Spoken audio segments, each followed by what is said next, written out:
अच्छा तो जी, आप देखें कराची शहर में आप ये फ्रूट सस्ता हो रहा है, सस्ता मिल रहा है, समझो 100 रुपये किलो मिल रहा है। तो कुछ दिनों में ये भी 300 रुपये किलो हो जाएगा। जिस तरह से पेट्रोल महंगा हो चुका है, अब ये फ्रूट भी महंगा होने लगा है। सस्ता, सबसे सस्ता फ्रूट दे रहे हैं 100 रुपये किलो, अब कुछ दिन के बाद ये भी 300 रुपये किलो हो जाएगा।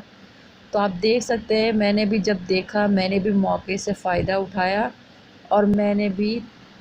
अच्छा तो ये कराची में ये फ्रूट सस्ता मिल रहा है, मुझे लगता है कुछ दिन के बाद ये भी महंगा होने वाला है, क्योंकि अभी 100 रुपये किलो दे रहे हैं।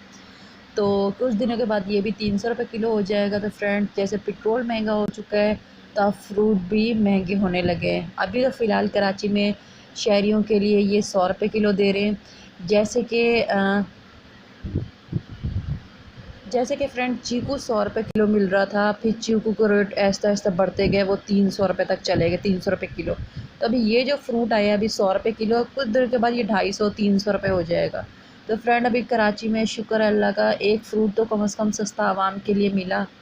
और कुछ दिन के बाद जब ये सेल ज़्यादा होने लगेगा तो ये भी महंगा हो जाएगा। तो देखें फ्रेंड्स आज की वीडियो, अगर मेरी वीडियो आपको अच्छी लगे तो लाइक और सब्सक्राइब लाजमी कीजिएगा।